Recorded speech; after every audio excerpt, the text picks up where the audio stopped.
formar familias felices. Así que este libro tiene los fundamentos esenciales para una familia feliz. Y nos dice en la página 84, con una parte del hombre, ¿sí? Una costilla del hombre, Dios hizo a una mujer, hablando de Dios como creador. ¿Cómo puedes llegar a crear un ser humano de una costilla? Solo Dios puede hacer eso. Así que Dios tomó una parte del hombre e hizo una mujer a fin de que fuese ayuda idónea para él. ¿Qué significa una ayuda idónea? Es la ayuda ideal, es el complemento. Lo que le hace falta a él, ella lo tiene. Y lo que le hace falta a ella, él lo tiene. Así que ella se convierte ahora, ya que fue tomada de él, ella es ahora uno con él. ¿Y cuál es el objetivo de haber creado a una mujer? Bueno, según la Biblia y según los escritos que tenemos aquí, era para que ella fuese una ayuda idónea. ¿Y cómo se desglosa? ¿Cuáles son las características de esa ayuda idónea? Bueno, que ella lo alegrase, lo alentase, lo bendijese, mientras que él a su vez fuese su fuerte auxiliador. Todos los que contraen relaciones matrimoniales con un propósito santo, sería bueno identificar cuál fue el motivo por la cual usted se unió en matrimonio. Si no tenía un propósito santo, sería bueno retomar cuál fue el propósito y a ver si hay alguna transformación en la mente. Porque si nos unimos en matrimonio con un propósito santo, entonces y solo entonces el esposo, y hablamos de qué significa un propósito santo, es cuando el esposo desea obtener los afectos puros del corazón de una mujer y ella suaviza, mejora y completa el carácter de su esposo. Ese, en esencia, debe ser el propósito santo por la cual nos unimos en matrimonio. Créanme que yo no sabía eso, así que no se crean que yo cuando me casé las tenía todas. Jamás fue cierto. Todos estamos en un proceso de aprendizaje, así que me estoy desayunando al igual que ustedes, así que no se sientan mal. El habernos casado con un propósito santo es lo ideal, pero si usted no lo sabía, puede retomar y establecer un propósito santo. Pues, bueno, eso lo vamos a ver durante la semana, no me quiero desviar por allá.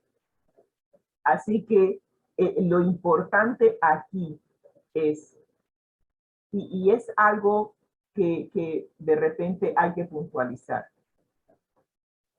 Y voy a retomar lo que me dijo mi esposo aquí al oído. Cuando nosotros nos casamos, por regla general, no lo hacemos por el amor que viene de Dios. A ver si explico. El amor que es el carácter de Dios da. El amor del ser humano pide. Y cuando nosotros nos casamos, estamos pensando en qué es lo que yo voy a obtener de la relación. Estamos pensando en nosotros. Que por cierto, estamos pensando en nuestro ego. Somos egocéntricos. Así que por ende, lo primero que preguntamos es, ¿qué voy a obtener de esta relación? Pero cuando tú te casas cuando nos casamos y el amor de Cristo es el que está motivándonos a formar esa relación. No estamos buscando qué beneficios voy a obtener, sino el cómo puedo hacer feliz a la otra persona. Son dos puntos de vista totalmente diferentes. Y es por eso que la cita que estamos leyendo nos dice que todos los que contraen relaciones matrimoniales con un propósito santo, el propósito santo viene de Dios que es santo.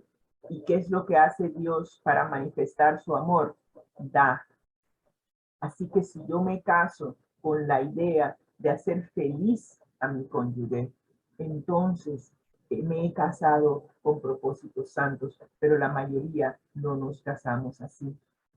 Así que, ok, ya estamos casados.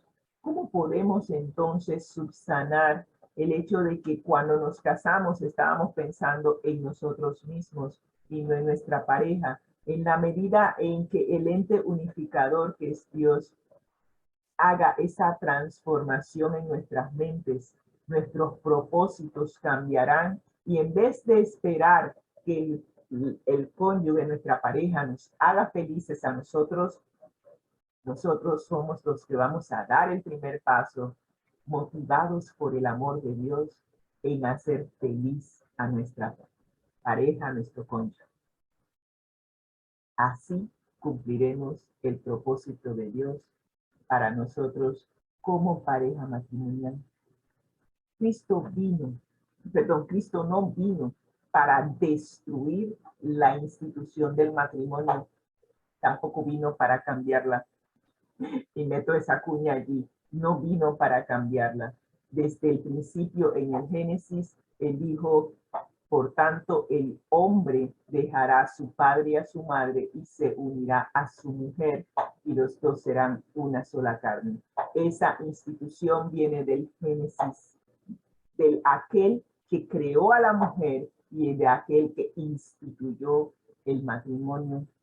Así que Cristo no vino para destruir la institución del matrimonio, sino para devolverle su santidad y elevarla al plan original por la cual fue instituida. Vino para restaurar la imagen moral de Dios en el hombre. Nosotros, desde el momento en que nos separamos de Dios, nuestra imagen se ha desvirtuado, se ha desfigurado. Ya el ser humano realmente no refleja la imagen de Dios, refleja la imagen de aquel que es su padre, lamentablemente Satanás. Usted mira a una persona y a veces usted se queda pensando, wow, esta persona con solo verla da miedo. No quiero seguir pensando en lo que estoy pensando, pero bueno. Así que Dios, al permitir que Jesús viniera a este mundo, lo hizo con el propósito de dejarnos un ejemplo de cómo amar. Ese es el carácter de Dios. Y al enseñarnos cómo amar, también el Espíritu Santo tiene el privilegio, digo yo, el honor de ser el arquitecto, de ser el artesano, de moldear nuestro carácter para restaurar lo que se ha perdido, la imagen, la semejanza, el carácter de Dios en cada uno de nosotros. Y comenzó Jesús esa obra aquí, cuando estuvo aquí en la tierra, sancionando la relación matrimonial. Lo primero que hizo Jesús fue asistir a una boda. La sancionó, le dio su bendición con su presencia. Increíble, pero así fue. Así que eso es lo que nos dice el hogar cristiano, que ojalá que cada uno de nosotros retome el propósito santo para la cual nos unimos en matrimonio. Y cuando eso se retome, que haya una transformación en nuestra mente, nuestros hogares empezarán a caminar para ser el ideal que Dios quiso desde un principio. Así que hoy, domingo, vamos a ver consejos para esposas cristianas. ¡Wow! Y a mí me toca. Así que vamos adelante. Nos dice el apóstol Pablo, empieza el apóstol Pablo con el capítulo 5 de Efesios, versículo 21, que es lo que conecta la primera parte del capítulo 5 con la segunda parte del capítulo 5. Y allí él está abogando que los miembros de la iglesia se sometan mutuamente los unos a los otros.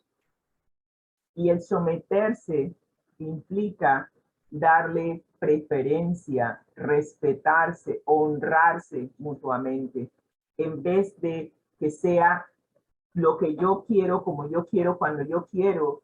Oye, escucha a la otra persona, trata de ponerte en sus zapatos y procura buscar la manera en que esa persona también llegue a ser feliz, que esa persona pueda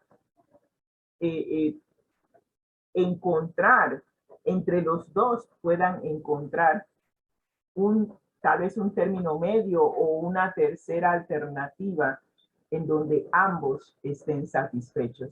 Lo que nosotros llamamos en inglés a win-win situation. Es una situación en donde no es que tú ganas y yo pierdo, o yo pierdo y tú ganas, sino que ambos ganamos. Ese es el ideal. Y es por eso que la Biblia nos dice: someteos los unos a los otros. Escuchemos los unos a los otros, respetémonos los unos a los otros, intercambiemos ideas y busquemos cómo ambos podemos ganar en la situación. Así que los creyentes debemos someternos los unos a los otros por reverencia a Cristo. La primera de varias veces que Pablo va a identificar la relación con Cristo como la más importante y la que define la unidad de nosotros como creyentes, porque al final y al cabo, cuando nosotros nos sometemos los unos a los otros, es porque ya estamos acostumbrados a someternos a Cristo. Sí, el Señor nos dijo en Juan 17 que Él desea que nosotros lleguemos a ser uno como Él y el Padre son uno. Para que podamos ser uno con Cristo, yo entrego mi voluntad a Él. Ya no vivo yo, sino que vive Cristo en mí.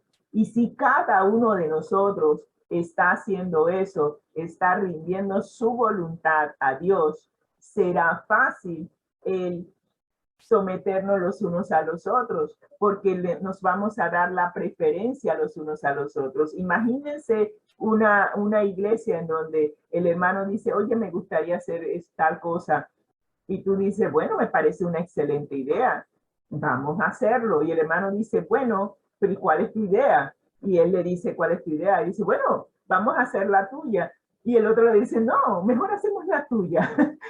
Y cada uno dándole paso al otro. ¿Ustedes se imaginan una familia, una iglesia de esa manera, en donde cada uno está queriendo fomentar la unidad y que cada uno está, por amor a Cristo, queriendo que esa unidad permanezca? Es más, ayer me sentí muy bien en la iglesia donde estuvimos. Había una camaradería cristiana que realmente no sé qué fue lo que pasó ayer, pero era una de abrazos, de besos, es más, se nos fue el tiempo y pues estuvimos tan impactados y conectados con Dios que realmente no nos dimos cuenta del tiempo. Y eso es eso, que cada uno está dando de sí mismo para fomentar la unidad. ¿Por qué? Porque reverenciamos a Cristo y respetamos a nuestro amante Salvador. Honramos su presencia en nuestras vidas. Así que, ¿qué quiere decir Pablo cuando exhorta que nos sometamos los unos a los otros? Pero ¿cuál es el elemento común aquí? El temor de Dios. Así que Pablo invita a las esposas cristianas a someterse a sus maridos. Y ese es el siguiente versículo. En el versículo 21 estamos hablando de someternos los unos a los otros. Así que ahora da un paso más y dice, bueno, las esposas deben someterse a sus maridos, pero aclara que esta sumisión de las esposas con referencia a sus maridos es como al Señor. Y eso es lo que vamos a ver aquí. Cuando Pablo dice que las esposas deben hacer esto como al Señor, quiere decir que una esposa debe someterse a su esposo como que si como si este fuera Cristo, o quiere decir que Cristo es el énfasis más verdadero y elevado de su sumisión. Es la última. A la luz de Efesios 6:7, donde se pide a los esclavos que sirvan como sirven al Señor y no a los hombres, Colosenses 3:18 le pide a las esposas que se sometan a sus esposos como conviene en el Señor. Y eso es lo importante. Estas mismas esposas son creyentes y en última instancia deben honrar a Cristo por sobre sus maridos. Es importante que la sumisión, y es por eso que yo digo, si cada uno de nosotros está rindiendo su voluntad a Dios al momento de que estamos en una relación matrimonial, vamos a buscar el bien común. Él va a buscar el bien de ella y ella va a buscar el bien de él. Todo como conviene en el Señor, porque están sometiendo su voluntad primero al Señor. Tanto en Colosenses como en Efesios se identifica a Cristo y solo a Cristo como la cabeza de la iglesia, que es su cuerpo. Así que Cristo es la cabeza de la iglesia y salvador del cuerpo. Y por eso dije, si nosotros cada uno rinde su voluntad a Cristo, entonces habrá unidad entre nosotros. Y esa analogía de que el esposo es la cabeza de la mujer, ahora en Efesios 5:23, y la fidelidad de la iglesia hacia Cristo sirve como modelo para la lealtad de la esposa hacia el esposo.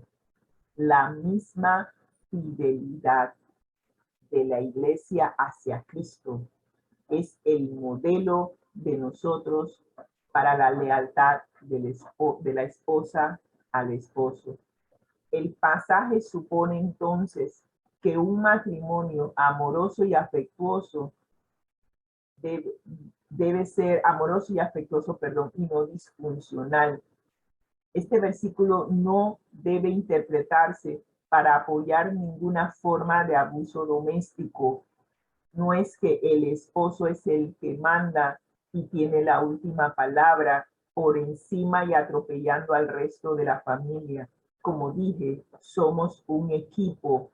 Estamos buscando el bien de cada uno de los miembros de ese equipo. Y en la medida en que cada uno de esos miembros del equipo lleguen a realizar el potencial que Dios les ha dado, el equipo gana. Pero cuando tienes un equipo, y lo hemos visto en fútbol y en basquetbol, cuando tienes un equipo en donde todos se relegan y solamente hay uno que está tomando las decisiones, él es el único que anota, él es el único que hace, el equipo pierde. Ese jugador puede anotar 50 puntos y el equipo pierde. ¿Pero por qué perdió el equipo? Porque se le dijo al equipo, pásenle la pelota a él. Y el resto del equipo no hace nada. Tienen potencial para jugar también como ese otro jugador, pero se les dio la instrucción de que pasen la pelota a él y él es el que anota, más nadie anota. Y mientras que todos, teniendo su potencial, quedan relegados, el equipo pierde. Así que es importante que nosotros como familia nos demos cuenta de que el hombre sí es la cabeza del hogar, es la cabeza de la esposa, pero que tome en cuenta la opinión no solamente de la esposa, sino también de los hijos, y que juntos busquen el bien común del equipo llamado familia. De esa manera, el esposo, tomando en cuenta la opinión de cada uno de los miembros del equipo, ahora sí le toca a él tomar la decisión para el bien del equipo. Interesante, interesante. Así que a la luz de lo que acabamos de leer, ¿por qué es tan importante recordar el siguiente consejo? Si el marido es tosco, rudo, turbulento, egotista, duro e intolerante, no diga nunca que el marido es cabeza de la esposa y que ella debe sometérsele en todo, porque él no es el Señor. No, no es el marido en el verdadero significado del término. Ouch. Hogar Cristiano, página 96. No lo dije yo, lo escribió ella bajo la dirección del Espíritu Santo. Así que, ¿qué les puedo decir? Terminamos nuestro comentario hoy con la cita de la hermana White, que viene del devocional La fe por la cual vivo, que en la página 261 dice lo siguiente: el Señor ha establecido que el esposo sea la cabeza de la esposa para ser su protector. Él es el vínculo de la familia que une a todos los miembros, así como Cristo es la cabeza de la iglesia y el salvador del cuerpo místico. Que cada esposo que pretende amar a Dios considere diligentemente los requisitos de Dios para su posición. Cada uno de nosotros dentro del núcleo familiar tenemos responsabilidades y, como dice aquí, cada uno ocupa un puesto. Sería bueno investigar y averiguar cuáles son las responsabilidades de ese puesto y cuáles son los requisitos para ocupar ese puesto. La autoridad de Cristo se ejerce en sabiduría, bondad y amabilidad. Del mismo modo, el esposo debe ejercer su poder e imitar a la cabeza de la iglesia. Ouch. Sed imitadores de mí, como yo de Cristo, decía Pablo. Y Efesios 5:1 nos dice: sed pues imitadores de Dios como hijos amados. Si nosotros somos hijos de Dios, imitaremos a Dios en su carácter. Su carácter es amor. Y el amor actúa gracias a la sabiduría, a la bondad, a la amabilidad que también viene de Dios. Así que ni el marido ni la mujer deben pensar en ejercer gobierno arbitrario uno sobre otro. Cuando leí esto me acordé, nosotros tenemos un seminario que se llama ¿Quién manda quién? Porque muchas veces pasa lo que voy a leer. Intentamos imponer nuestros deseos el uno al otro. Y dice, no podéis hacer esto sin perder el amor mutuo. Cada uno tratando de imponer su voluntad al otro. Y terminamos diciendo, sed ambos benignos, sufridos, corteses y llenos de consideraciones uno para con otro. Mediante la gracia de Dios podéis realizar la felicidad uno del otro, tal como lo prometisteis al casaros. Ojalá que lo que nos una como matrimonio sea el amor. Y cuando tú y yo permitimos que Cristo sea el que more en nuestra mente a través del Espíritu Santo, empezaremos a reflejar el carácter de Dios, que es amor. Y el fruto del Espíritu Santo empezará a verse en nuestro carácter: el amor, el gozo, la paz, la paciencia, la benignidad. Es un proceso. Yo no te estoy diciendo que de la noche a la mañana vas a salir de las tinieblas a la luz admirable y vas a ser perfecto. Eso no funciona ni en las mejores familias. Pero en la medida que nosotros pasemos tiempo con nuestro Padre Celestial, asimismo el carácter de nuestro Padre Celestial se nos va a pegar. Empezaremos a ser imitadores de Dios, y eso es lo que se quiere. Así que Efesios 4:32 nos dice: antes sed benignos unos con otros, misericordiosos, perdonándonos unos a otros como Dios también os perdonó a vosotros en Cristo. Si ha habido alguna mala palabra, alguna ofensa, pidamos perdón. No permitamos que que el sol baje y que todavía estemos enojados el uno con el otro. Aprendamos de Cristo, que nos dejó el ejemplo. Perdonémonos los unos a los otros. Seamos misericordiosos, seamos pacientes. Aló, Rosita, ser paciente con José. Importante. Seamos misericordiosos los unos con los otros y amémonos como Cristo nos ama a nosotros. Y así empezamos esta lección número 10, cargada de consejos y recomendaciones, no solo para la esposa, sino también para el esposo. Espero que podamos seguir conversando e intercambiando estos principios tan relevantes para nosotros hoy en día, y que cada uno de nosotros procure estar unido a Cristo, estar unido a Dios, porque en la medida en que nosotros rindamos nuestra voluntad a Dios, el Espíritu Santo hará la transformación necesaria para que cada uno de nosotros llegue a la plenitud, llegue a ser feliz, unido a Dios y unido a su cónyuge. Oremos. Gracias, Señor, por darnos la oportunidad de estudiar tu palabra.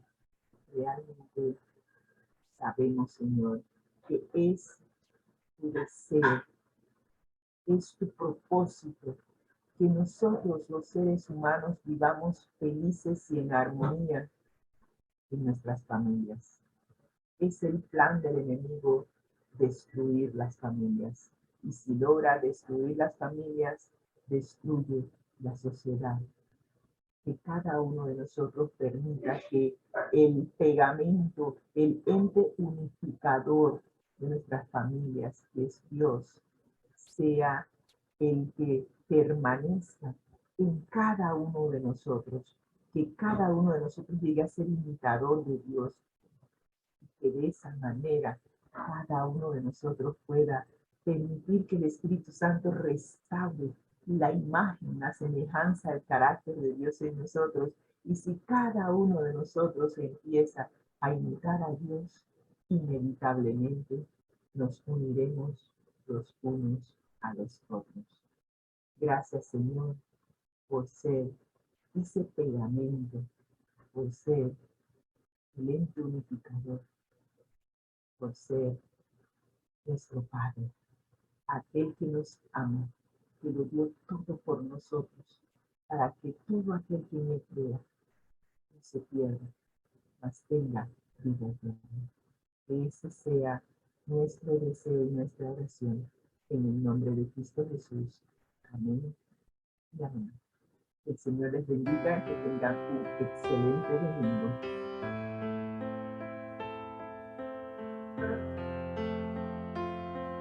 Gracias, le damos gracias a Dios y también a los que están conectados. Gracias por estar con nosotros, también a Rosita por la lección de escuela sabática. Y vamos con nuestro lema para cerrar nuestra transmisión. Al que el Señor llama, capacita, al que envía, acompaña, siempre gozosos conectados a Jesús, a través de la vida, todos juntos, rumbo al cielo. rumbo al cielo, ¿verdad que sí? Rumbo al cielo. Amigos, gracias por haber estado con nosotros, gracias por acompañarnos el día de hoy. Les deseamos que pasen ustedes un feliz primer día de la semana y los esperamos con la ayuda de Dios el día de mañana desde las 6:30 de la mañana, hora de Panamá, con nuestro primer segmento de la serie Feliz para Siempre. Bendiciones. Ha sido una presentación del Ministerio Conéctate a Jesús en las voces de sus hermanos Rosita y José Moreno. Deseándoles que pasen un feliz día y agradeciendo a Seminario y Tutoría Sisu por el aporte de permitirnos transmitir cada mañana. Les decimos, pasen ustedes una feliz semana. Bendiciones.